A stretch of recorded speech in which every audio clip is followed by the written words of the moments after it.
વ્રત અષાઢ સુદ તેરસના દિવસેથી શરૂ કરીને અષાઢ સુદ ત્રીજના દિવસે પૂર્ણ કરાય છે. ઓછામાં ઓછા 5 વર્ષ સુધી આ વ્રત કરવાનું હોય છે અને શક્ય હોય તો જ્યાં સુધી આ વ્રત થઈ શકે ત્યાં સુધી વ્રત કરવું. વ્રત કરનારે સવારે વહેલા ઉઠી નાહી ધોઈને શંકર પાર્વતીનું પૂજન કરવું. ભોજનમાં ચોખા ખાવાના, મીઠી ચીજ ખાવાની નહીં, એટલે મિષ્ટાન કર્યા પદાર્થો ખાવાના નહીં. બની શકે તો એકલા મગ ખાઈને આ વ્રત કરવું.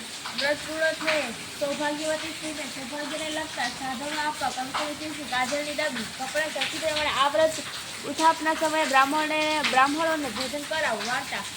પહેલાના સમયના એક બ્રાહ્મણ હતો, તેનું નામ વામન હતું અને તેની પત્નીનું નામ એક સત્યા. એક ગામમાં રહેતા હતા. આ બ્રાહ્મણ અને તેની પત્ની ધર્મપરાયણ, સત્યનિષ્ઠ અને પ્રભુ ભક્તિમાં શ્રદ્ધા રાખી જીવન વિતાવતા હતા. વામન અને સત્યા ચરો માટે સુખી, પણ સવાસર માટેની ખોટ હતી. તેથી સત્યા ખૂબ જ દુઃખી રહેતી હતી અને મનમાં ને મનમાં વિચાર કરતી હતી કે અરે ભગવાન ભોળા પ્રભુ બધું જ સુખ છે, પણ સંતાન સુખ છે અને વંચિત કેમ રાખે? દયા કર ભોળાનાથ, દયા કર. આમ સત્યા રોજ ભગવાનને વિનંતી કરે છે, પણ તેની આશા પૂરી થતી નથી. એવામાં એક દિવસે નારાયણ નારાયણ કરતા, તંબુરો અને કરતાલ વગાડતા નારદ મુનિ તેના ઘરે પધાર્યા. સત્ય અને વામન તેમને નમસ્કાર કરી નારદજીનું સ્વાગત કર્યું.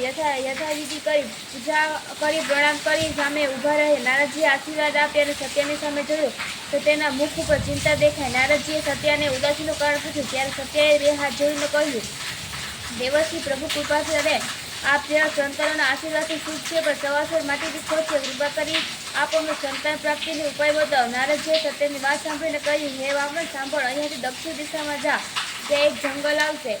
આ જંગલ બીલીનું જંગલ છે ને ત્યાં ભગવાન સદાશિવ સુકાયેલા બીલીપત્રના પાનમાં ઢગલામાં ઢંકાઈ ગયેલા છે. ત્યાં જઈ ઘણા સમયથી અપૂજ્ય રહેલા ભગવાનની પૂજા કર, સેવા કર અને ભજન કીર્તન કર. ભગવાન સદાશિવ તો ભોળિયા ભગવાન છે, તારા ભક્તિભાવથી ખુશ થઈ જશે અને પછી તારું દુઃખ દૂર થઈ જશે, માટે ત્યાં જા.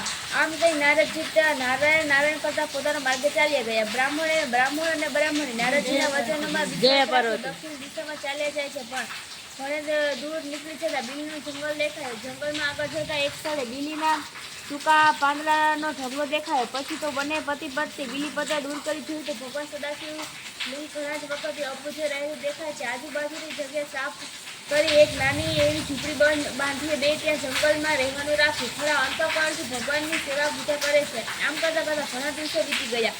એકવાર વામન ભગવાન માટે ફૂલ લેવા ગયો અને ત્યાં રસ્તામાં તે નાક કર્યો. સર્પદર્શી તત્કાળ તેનું મૃત્યુ થયું. આ બાજુ સત્યા વામનના આવવાની રાહ જોઈ બેઠી છે. ઘણા સમય વીતી જવા છતાં વામન ઘરે આવ્યો નહીં. તેથી તેની પત્ની સત્યા તેને શોધવા ચાલતા રસ્તામાં જ્યાં વામન મૃત્યુ પામીને પડ્યો હતો ત્યાં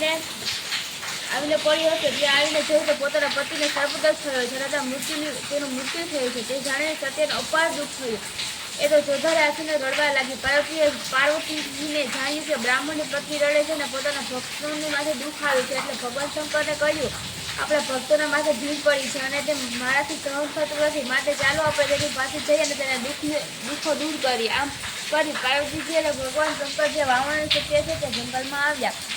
મા પાર્વતીજી અને ભગવાન શંકરજીને પોતાના સન્મુખ પ્રગટ થયેલા જોઈને સત્યા એકદમ ઊભી થઈ ગઈ. મા પાર્વતીને બે હાથ જોડી પગે પડી અને રડવા લાગી. માતાજીની સ્તુતિ કરીને વિનંતી કરે, હે મા, મારા પતિદેવને જીવત કરો. માં, આપ તો જાણો છો કે મારો આધાર મારા પતિદેવ છે, તેમના સિવાય હું જગતમાં જીવી શકું નહીં. આટલું કહેતા સત્યા કરુણ વિલાપ કરવા લાગી. સત્યાના માથે હાથ ફેરી જગદંબા મા પાર્વતીજીએ કહ્યું, બેટા રડીશ નહીં, ભગવાન ભોળાનાથ સૌ સારાવાના કરશે. આમ કરીને તેમને વામનના નિર્જીવ દેહ પર હાથ ફેરવ્યો કે તુરત જ વામન આળસ મળીને ઊભો થઈ ગયો.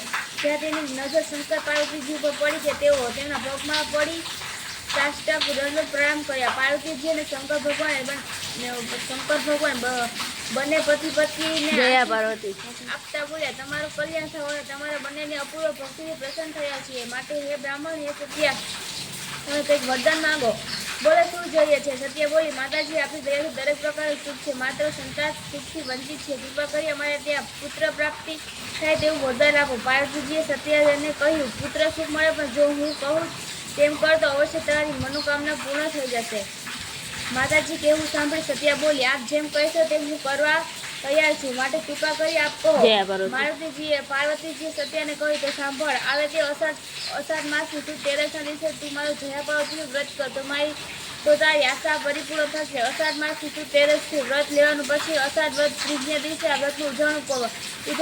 5 દિવસ સુધી એકટાણું કરવાનું, મીઠા વગરનું મોડું જમવાનું. 5મા દિવસે ઉજવણું કરી શક્તિ પ્રમાણે તેઓને વસ્ત્રાદી સૌભાગ્ય અલંકારો આપવાના.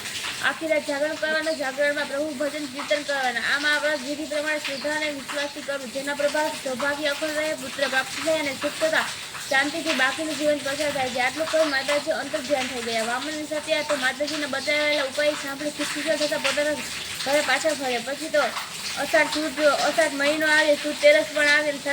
સત્યાએ પાર્વતીજીને બતાવ્યા પ્રમાણે વ્રતની ઉજવણી કરી. સૌભાગ્ય સ્ત્રીઓને જમાડી વસ્ત્ર તેમજ સૌભાગ્યના ચિહ્નો આપ્યા.